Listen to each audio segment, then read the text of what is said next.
நம்ம கட்சியினுடைய 2வது ஆண்டு விழா, அதாவது 3rd இயரோட தொடக்க விழா இன்றைக்கி தமிழ்நாட்டில் ஒரு மிகப்பெரிய ஒரு கட்சியாக நம்ம வளர்ந்து இருக்கிறோம் அப்படின்னா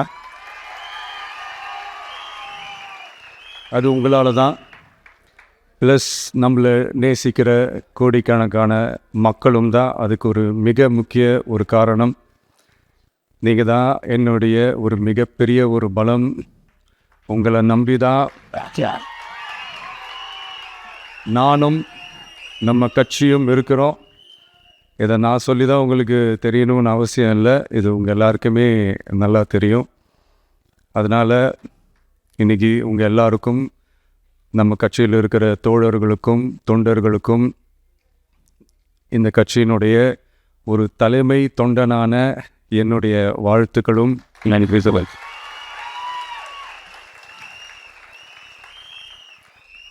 அப்புறம் என்ன, மைக்கை பிடிச்சாச்சு, வெடியை கொளுத்தி போட்டுருவோமா?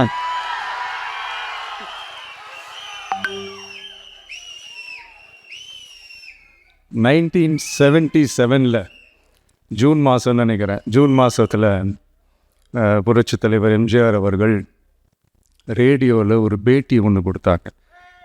அதில் பேசும்போது சொன்னாங்க, பேரறிஞர் அண்ணா அவர்கள் இருந்த இடத்தில் இப்படிப்பட்டவர்களும் அமர்கின்ற ஒரு நிலைமை ஏற்பட்டுச்சேன்னு எண்ணி எண்ணி கண்ணீர் வடித்தேன். அன்னைக்கு அந்த கண்ணீரை துடைக்க ஆரம்பித்த இயக்கம் தான் அண்ணா திராவிட முன்னேற்றக் கழகம்னு சொன்னார். அதே மாதிரி 2017 அப்புறம் 2021 அப்புறம் தமிழ்நாட்டோடைய நிலைமையை பற்றி யோசித்து பார்த்த நம்ம தமிழக மக்கள், காமராஜர் அவர்கள் இருந்த இடத்தில், அண்ணா அவர்கள் இருந்த இடத்தில், எம்ஜிஆர் அவர்கள் இருந்த இடத்தில் இப்படிப்பட்டவர்களும் அமர்கின்ற ஒரு நிலைமை ஏற்பட்டுச்சேங்க.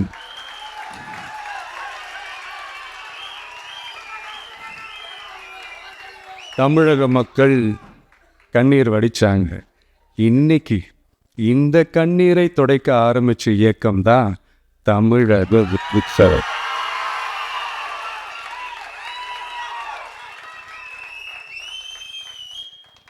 இப்படியெல்லாம் நம்ம பேசுறதுனால கண்டிப்பாக சில பேர் கொந்தளிப்பாங்க. அது பதிலாக நம்ம கவலைப்படக்கூடாது. ஏன்னா கொந்தளிக்கிறது தான் அவங்களுக்கு வேலையே.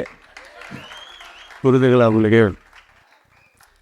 ஏன்னா எம்ஜிஆர் அவர்கள் கட்சி ஆரம்பித்தப்போ, ஏன் அவர் ஜெயிச்சதுக்கப்புறம் கூட சட்டசபையில் கூட ஏதோ ஒரு நடிகர் கட்சி வந்திருக்குதான், ஏதோ ஒரு புதிய கட்சி வந்திருக்குது, புரட்சி தலைவர்னு ஒருத்தர் வந்து, இப்படியெல்லாம் கேலியும் கிண்டலுமா.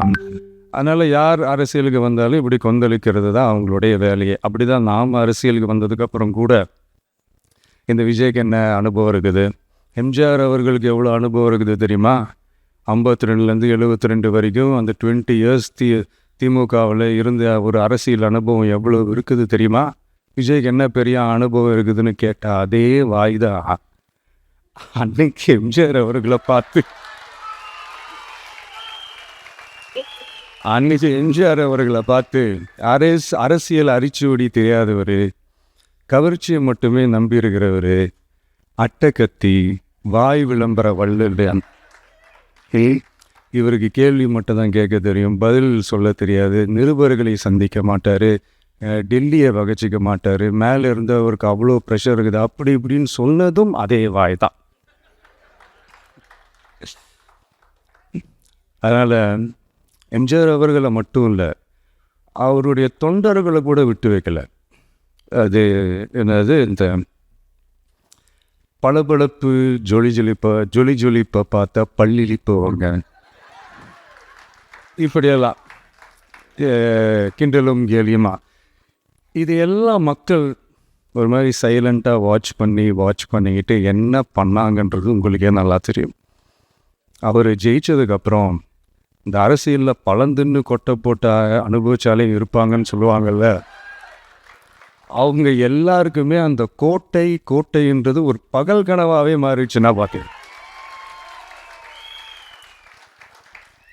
77 மாதிரியே இப்போது அந்த பழைய தேஞ்சி போன, துருபிடிச்சி போன, நஞ்சு போன அதே அந்த பழைய வெப்பனையும் இப்போவும் கையில் எடுக்கிறாங்க. அதனால் மை டியர் ஜென்டில்மேன், டெக்னாலஜிலாம் வளர்ந்து வேற எங்கேயோ போயிட்டுருக்கு.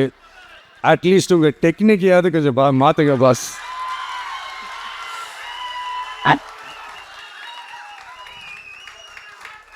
காமராஜர் அவர்களையும் விட்டு வைக்கல. அவருக்கு இலக்கியம்னா என்ன தெரியும்? அவர் மாபெரும் புலவர், அந்த புலவர் இந்த புலவருண்டு அவரை பற்றியும் கிண்டலும் கேலியும். அதான் முன்னாடியே சொன்ன மாதிரி யார் எதிர்த்து நின்னாலும் அவங்கள கொந்தளிக்கிறது தான் அவங்களுடைய வேலையே.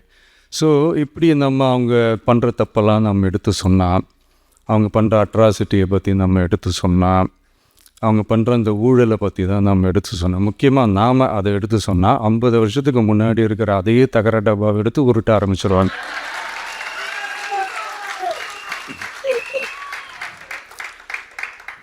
பவளவிழா பாப்பாவுக்கு வேறு என்ன தெரியும்?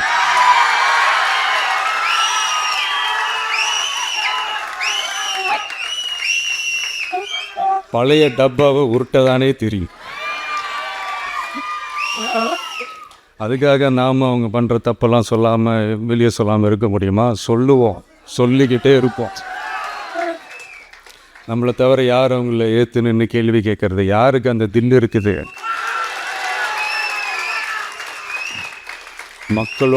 மக்களோட ஒரே பிரதிநிதி நாம் மட்டும்தான். ஸோ இப்படி இருக்கிற இந்த நிலைமையில் இன்றைக்கி இந்த டிஜிட்டல் உலகத்தில் திருவள்ளுவர் இருந்திருந்தாருன்னா இந்த தீய சக்தியை பற்றி என்ன திருக்குறள் எழுதியிருப்பார்? ஒரு கற்பனையா, அநீதி, அராஜகம், தில்லுமுள்ளு இவையெல்லாம் திமுக முதற்றே உழைக்கும்.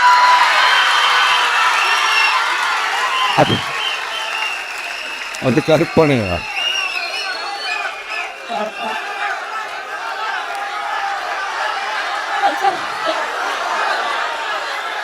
அநீதி, அராஜகம், தில்லுமுள்ளு இவையெல்லாம் திமுக முதற்றே உலகு.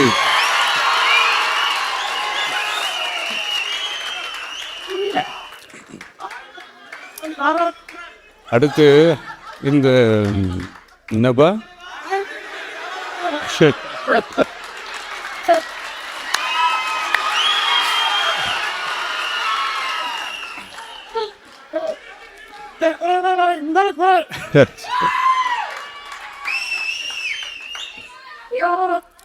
அடுத்து இந்த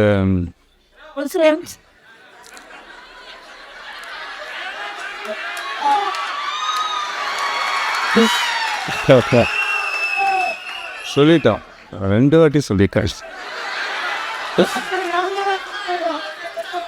அநீதி, அராஜகம், தில்லுமுள்ளு இவையெல்லாம் திமுக முதற்றே உலகு.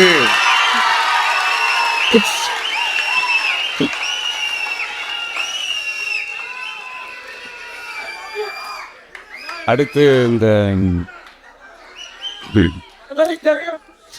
மும்முனை போட்டி, 4 முனை போட்டி அப்படிலாம் சொல்கிறாங்களே, சரி அவங்கள பொறுத்த வரைக்கும் அப்படியே இருக்கட்டும். அதில் மாபெரும் மக்கள் சக்தியாக நம்ம அணி ஒரு பக்கம், அடுத்து திமுக தலைமையில் மற்ற கூட்டணி கட்சிகள் ஒரு பக்கம், அடுத்து பாஜக தலைமையில் மற்றும் பலர்.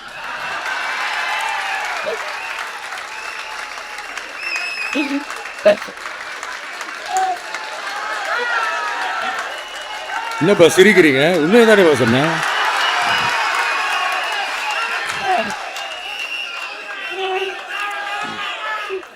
ஸோ இப்படி எத்தனை சக்திகள் எத்தனை பேர் வந்தாலும் திமுகவை வீழ்த்துறதுக்கு மாபெரும் மக்கள் சக்தியான நம்மளால் மட்டும்தான் முடியும். நம்ம டிவிகேவால் மட்டும்தான் முடியும். ஸோ இப்படி இருக்கிற இந்த நிலைமையில் விஜய் வீட்டு விட்டு வெளியே வா, விஜய் வீட்டு விட்டு வெளியே வா, இப்படியெல்லாம் கேட்கும்போது எனக்கு எப்படி அது தோணுதுன்னா, ஐயோ இவங்க ஒவ்வொரு வீட்டில் இருக்கிற ஒவ்வொரு விஜயும் இவங்க கூப்பிட்ற மாதிரியே எனக்கு தோணுது.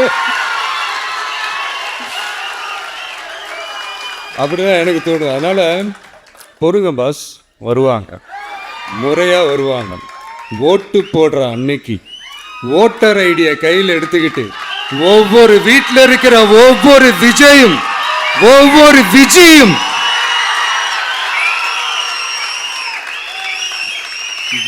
பூத்தா காலையிலேயே வந்து நிப்பாங்க பாருங்க.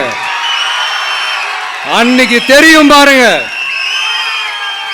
ஏண்டா இந்த விஜய கூப்பிட்டோம்னு.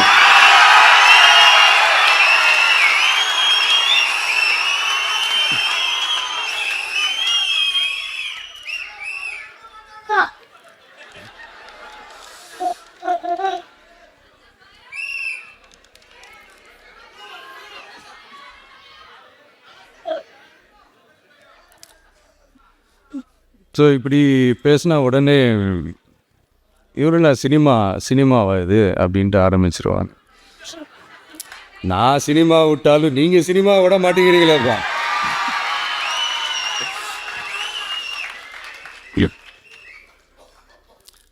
அப்புறம் இன்னொரு ரீசெண்டான ஒரு விஷயம் போயிட்டுருக்குல்ல, இந்த கருத்து கணிப்பு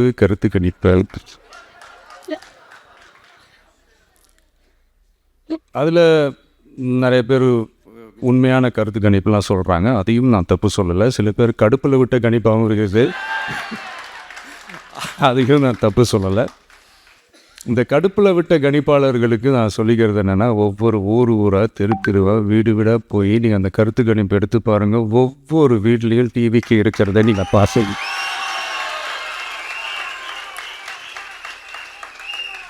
அப்படி சப்போஸ் உங்களுக்கு அது ஷாக்கிங்காக இருந்துச்சுன்னா ரப்பர் வச்சு எல்லாத்தையும் அழிச்சிட்டு மறுபடியும் முதல்லேருந்து எடுத்து பாருங்கள், அதே ரிசல்ட் தான் வரும்.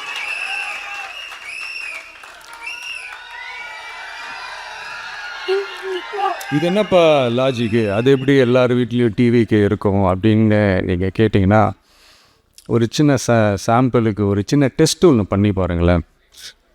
நம்ம சிஎம் சார் இருக்காங்கள்ல, ஸ்டாலின் சார், ஒரு 2 இயர்ஸ் பேக் இருக்கும்னு நினைக்கிறேன், ஒரு மேடையில் பேசும்போது சொன்னாங்க, இந்த மாதிரி என்னோட கட்சிக்கு அவங்களுடைய கட்சிக்காரங்க சில பேர் பண்ணுற அட்ராசிட்டி, ஒரு சில மந்திரிகள் பண்ணுற சில அட்ராசிட்டிஸ்லாம் பார்த்து ராத்திரியில் எனக்கு தூக்கமே வரமாட்டேங்குது அப்படின்னு ஒரு 2 இயர்ஸ் பேக் இருக்கும். நான் அந்த வீடியோ கூட இருக்குது. அப்படி இருக்கிற அவர் என்னைக்காவது ஒரு நாள் அசந்து தூங்குவார்ல, அப்போ அவர்கிட்ட போய், சார்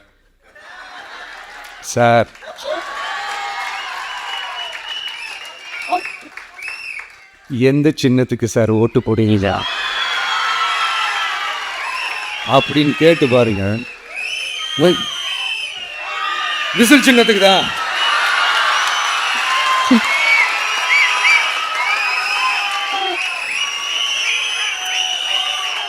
தூக்கத்தில் இப்படி டப்புன்னு எழுப்பி கேட்டால் டப்புன்னு உண்மையை போட்டு உடைச்சிருவாங்க. அதுக்கு சொன்ன அப்படி இருக்கிற இந்த நிலைமையில் டிவிக்கு வந்து சிட்டியில் தான் இருக்குது, டவுனில் தான் இருக்குது, வில்லேஜ் சைட்லலாம் இல்லை அப்படின்னு சொல்கிறவங்களுக்கு இந்த மாதிரி சில டெஸ்டெல்லாம் பண்ணி பாருங்கள், தெரியும்.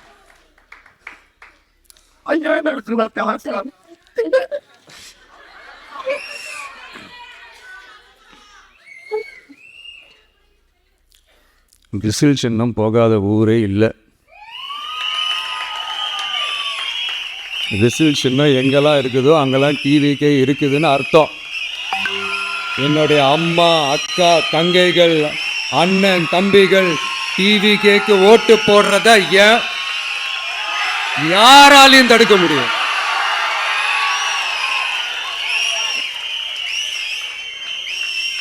ரத்த சொந்தமா நம்மளை நினைக்கிற நம்மளோட வகையராக்களை எந்த கட்சியாலையும் எவ்வளவு விலை கொடுத்தாலும் வாங்கவே முடியாது.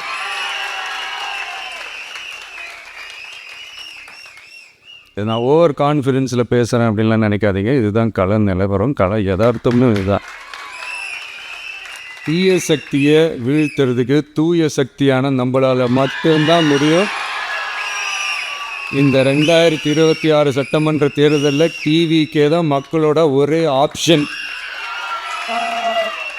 Otherwise no diversion.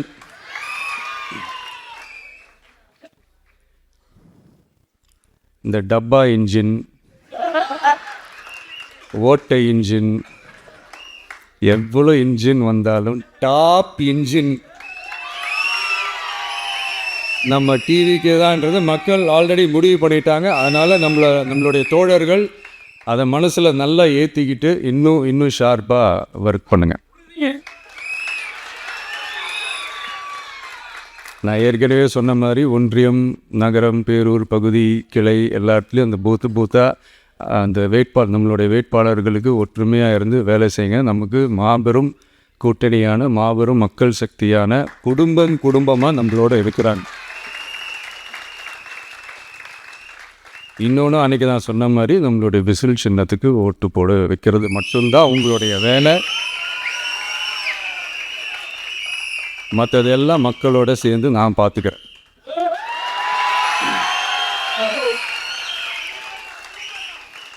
தமிழ்நாட்டோட அரசியலில் த விசில் ப்ளோயர் இஸ் டிவிகே.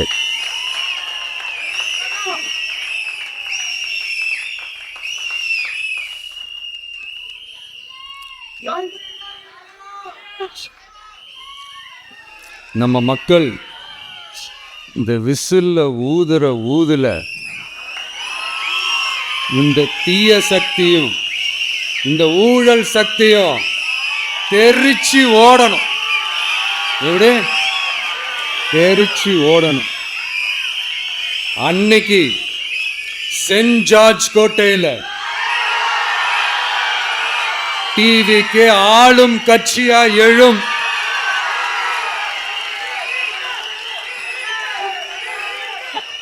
உங்களோட நான் இருக்கேன், நம்மளோட நம்ம மக்கள் இருக்கிறாங்க. இதுக்கு மேல என்ன வேணும்? கான்ஃபிடண்டா இருங்க, நல்லதே நடக்கும், வெற்றி நிச்சயம். மீண்டும் சந்திக்கும் வரை நன்றி, வணக்கம்.